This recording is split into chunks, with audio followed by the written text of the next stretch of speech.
Welcome to the Compassionate Leaders Circle podcast. For thousands of years, the sages have known that compassion is a powerful force for good. In the last 2 decades, compassion scholars caught up with these sages, proving that there is an ROI to building loving communities and businesses. This podcast features leaders who can teach us about the power of compassion. Liz Elting, welcome to Compassionate Leaders Circle podcast. We're so excited to have you and to help us understand about your foundation and all the great work. We have 3 women with us that are rising seniors. They're going to graduate from undergrad business school. And I'm going to have them introduce themselves, and they each have one question for you, which I think is perfect because they did a great job at setting the stage. And I'd like them to introduce themselves and what school they're from. And we're going to start with Taylor. Hi, I'm Taylor Thies, and I attend Elon University in North Carolina. So my question is, what drew you to be an entrepreneur, and did you know what you wanted to do at a young age? Okay, well, hi, Laurel, and hi, Taylor. So great to be here with all of you. So as far as always about knowing about whether I wanted to be an entrepreneur, if I always knew that, I'm sorry, was that the question? Yes, like what drew you to be an entrepreneur, and like if you knew this at a young age or if you figured it out later on. Sure. So I actually did not know it at a young age. It really related to the experiences I had along the way. In a nutshell, I had lived in 5 countries by the time I was 21. I studied 4 languages, so I knew I loved languages, but did not know what I wanted to do with them. I ended up getting a job after college at a translation company, which at the time was the world's largest, but it was a relatively small company.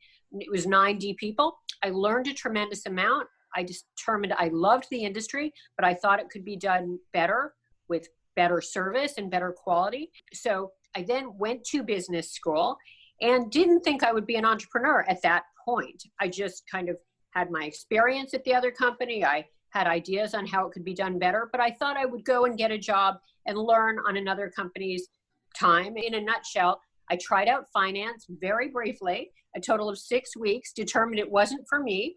And then I left that job right after business school and decided now is the time. I love the language industry. I believe it can be done better.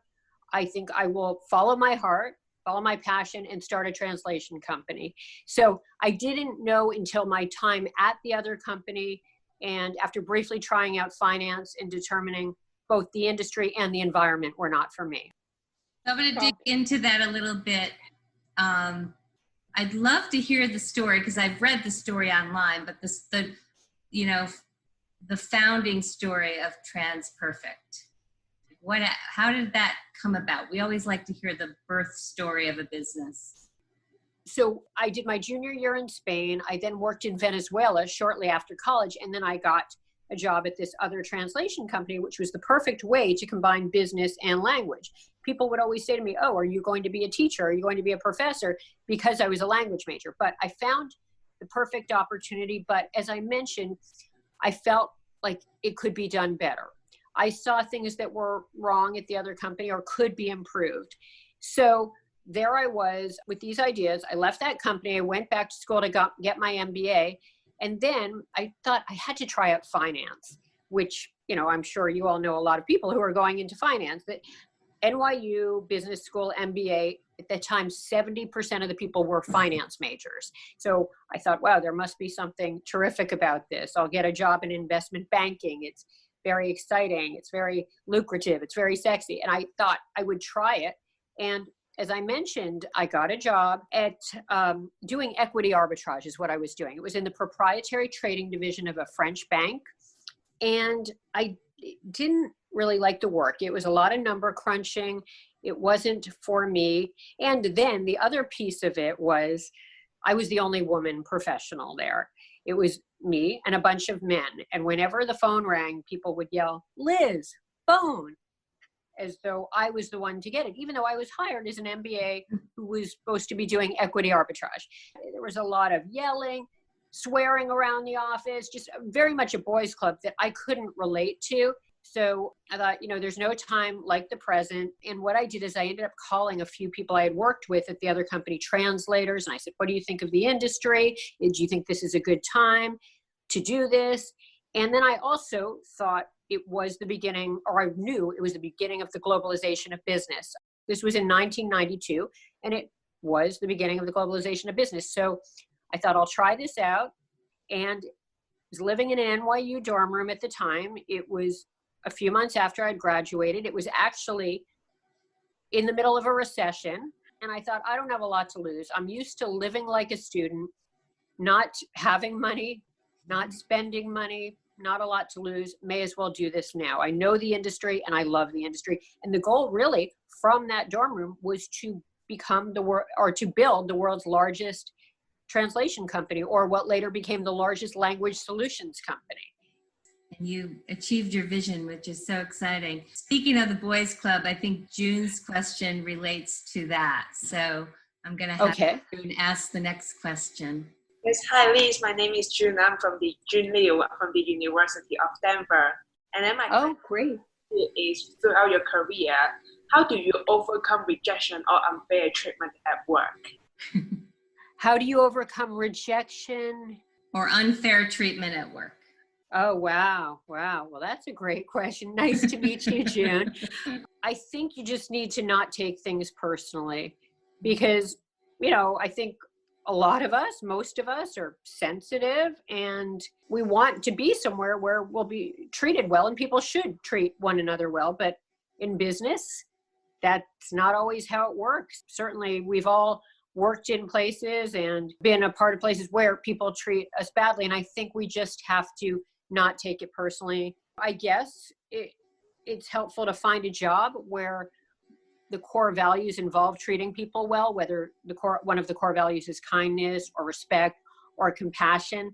But then once you're at that job, doing what you can to make sure people actually live by the values of the company, if that's one of the values. But then when people mistreat us, just not to take it personally. And then, of course, when we give feedback, not make it personal. And I would also add, I appreciate your story about leaving an environment that didn't work for you, right? Because that's also a good strategy.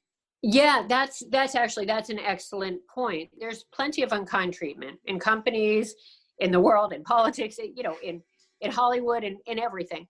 And in my case, was it unkind treatment? Not necessarily unkind, just a treatment I didn't feel comfortable with. Was it sexist? Probably, and I thought, I can't change what's here. I'm a junior employee, right? I'm an entry-level employee, but I can go create my own environment where people are treated well. And that was a big part of why I wanted to start TransPerfect. And one of the other things I saw TransPerfect, or I wanted to do with TransPerfect, was I wanted it to have an amazing culture where people really treated one another well. Because what I found at my other company, the translation company I was at between college and grad school, is there was always production versus sales versus production. And I know that's common in all businesses, but I thought, what would happen if we could create a company where production and sales were on the same team? They treated one another well, they were motivated by the same things. That could be a really wonderful company. And so I thought, I'm going to do that, and also create a company where the culture is great all around and women are treated as well as men. And, I didn't do all of the things I could have done in retrospect as far as all of those issues. And I learned a lot during my time. But I think the point is leaving the company and finding a place where people are treated better, or being an entrepreneur and creating your own company. Yeah, I really appreciate that you're an advocate of, even during these difficult times, for people to start companies. So could you talk a little bit more about that? Sure. Yeah. In fact, it's often the best time to start a company can be during a recession, or during, when the economy is tough. That was the case with me. It's not the ideal time to find a job. You can kind of come in there with an idea, a novel idea, of course, an idea where you're solving a problem, doing it better than the competition. Maybe come in with a very competitive price, a better price, not a lot of overhead. And that's good because there's a need for your product or service. People do not want to pay a lot. You do not have the overhead. And you may as well take a risk when the market is not so good to get a job, number one, and customers do not necessarily want to pay as much. You come in low, you can raise your prices over time after you've developed revenue, established a reputation. So I'm very much a proponent of people starting their own businesses and creating the environment that they would like to see, and also being in charge of their own destiny. So I think now is a wonderful time to do that. Shift now into your current venture, your foundation. Jessica has a question about that. Hi, Liz. I go to University of Denver with June, and my question is, of all the causes you could have chosen for your foundation, what led you to focus on equality? I did encounter issues with sexism during my years in the business world. When I went to NYU Business School, there was something called SWIB, Stern Women in Business. And I was maybe naive. I didn't even think to join it. I mean, in retrospect, I certainly should have, but I didn't think of there could be sexism. I always thought, it's about performance. It's about results. You do the right thing and you will be rewarded and you will be treated well. And then I found, whether it was at the proprietary trading division of that French bank where I worked briefly, where I felt like I as a woman would be treated differently, or even with my business partner who was a man, people often assumed when they saw the two of us, when they met the two of us, that he was the CEO and I was the assistant, even, when we were tiny, even though I was actually the one with the experience and the idea. Then I saw how women were treated and that I couldn't control everything, whether it was at my own company, whether it was with clients. So I saw it. I saw issues. And then, of course, what was going on in the world as a whole. And I saw, there's a lot more to be done as far as women being treated equally in business. And then, as I mentioned, in politics, in entertainment. And I think, economic power is social power and social power is political power, and it all goes together, and we need to have our place. And women, of course, do deserve to be treated equally, number one, and business and the world is a better place when they are. So I'm mentioning women a lot, but other marginalized populations as well. There's so much work to be done, but when you feel like you're fortunate, or I felt like I was fortunate to be in the situation I am now, it's my obligation and my pleasure to try to help, both women and other people who are not born with the same advantages or be in a position to help people. So I've read about your beautiful foundation and its mission, and I'm curious if it's changed at all, or your activities have changed at all since sheltering in place in COVID and everything that's happened in 2020. Yeah, they have. So in a nutshell, what I was doing is I was involved in and have been involved in NYU Business School. I've been on the board, and I do a number of things as far as women at NYU Business School. Trinity College, I'm also on the board. I do a number of things as far as women there. Also speak at Columbia Business School and mentor women there. And then was very involved in National Organization for Women and American Heart Association and IWMF. That's where I was. But your question is, how has it changed? I started something called the Halo Fund, which basically is focused on COVID-19 relief. And I was trying to figure out what part of that do I want to address, because obviously there's the whole medical piece of it, and there's plenty to do there. And I've done a little bit of that through American Heart Association, through AHA. I donated money for COVID-19 relief, but then also I did something else with them, which is helping a women's shelter in Harlem. And what that does is it helps women and the people who work there become educated about COVID-19 relief. It also, it gives them training. Then the women who are there provides blood pressure cuffs, thermometers. Also did a little more with the campaign against hunger in Bed-Stuy. They service Brooklyn and other areas of New York City, because with COVID-19, there have been major issues with people not being able to afford food, or having to be brought food. Also got involved in something called rescuing leftover cuisine, which was really interesting. I didn't know about it until I learned about it recently. And they take leftover food from restaurants in New York City and they provide it to people in need. And actually they are taking it to a place like the Campaign Against Hunger in Brooklyn and then distributing it. So these are some of the things the Halo Fund is doing. And then finally, last major thing I've done through the Halo Fund is the Social Impact Fund, which basically invests in socially responsible businesses. And that will ultimately help these people in zip codes where they are not given proper food, healthcare, places to live, etc. So I'm doing a number of things. You're a wizard, and I'm so impressed with everything you're doing, and thank you for everything you're doing. Oh, sure. I'm curious, just from a practical standpoint, what is the best thing about running your foundation, and what is the hardest thing? Well, I think the best thing is it's great to try to make a difference. It's great to spend my time on things that I think could be making an impact. Sometimes when you're in business over time, that you're making an impact in some ways, right? We all do with whatever we're doing, and we know which things we think are more meaningful and impactful than others. But sometimes you're spending your day on things that you feel like, okay, I'm not sure how much this is really going to change the world for the better. And that's the great thing I think about being involved in philanthropy and being involved in a foundation, is being involved in things that I think are impactful and are going to hopefully make the world a better place. So I find that incredibly rewarding. And what's the hardest thing about it?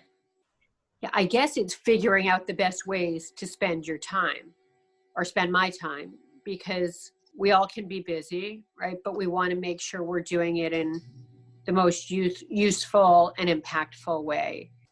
And do you have any tips for other women out there that are balancing all these things during sheltering in place? Yeah, I think we all should, we should all do the best we can. It's not easy. I think, what's hard for a lot of people is most people are in-person people. They like to see people in person. So I think we need to be good to ourselves.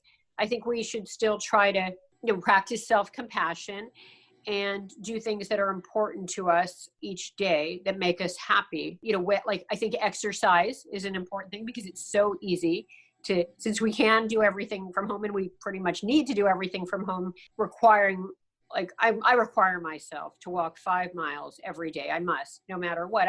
That's the minimum I have to do. And then I like to try to get exercise in other ways, but that's gravy. I have to get that 5 miles, or I feel like I haven't done what I must do for my happiness and my health. So I think that the physical activity is great.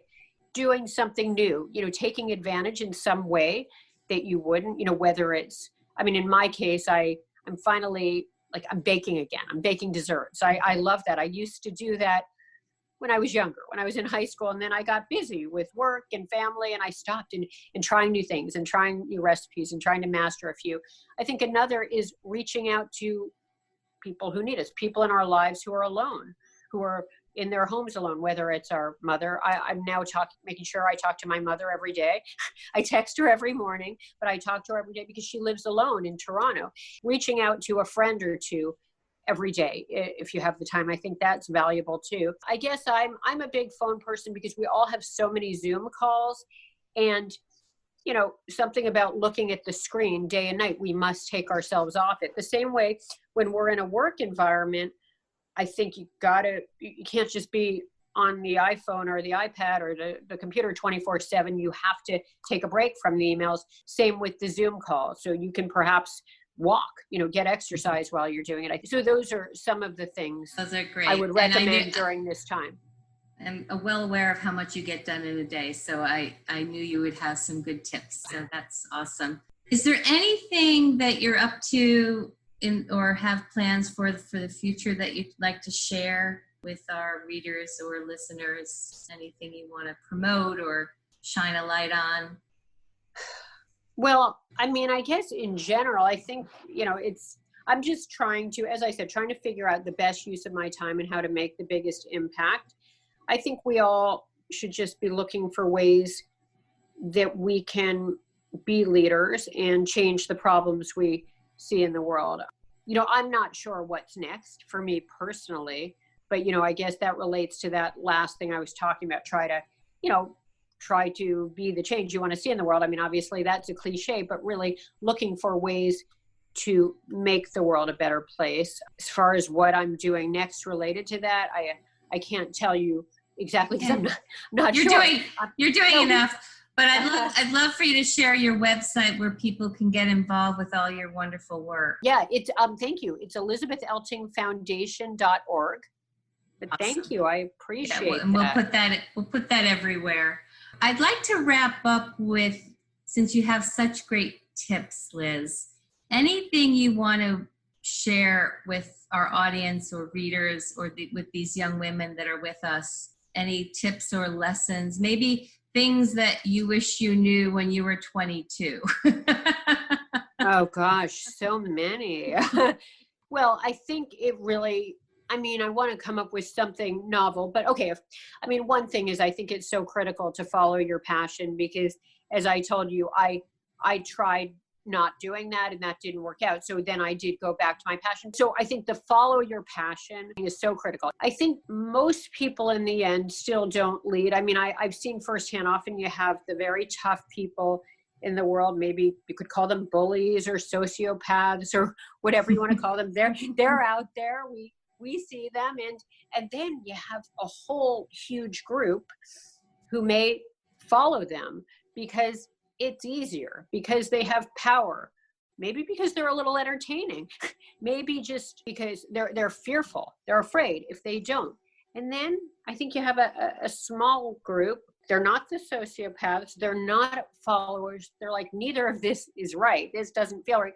And they're the ones saying, no, I'm going to be different, I'm going to do the right thing, I'm going to practice integrity, I'm going to practice kindness, and I'm going to go out and solve problems, and I'm going to lead. And I feel like we need more people in that third group. So, I think it's important to be part of that third group.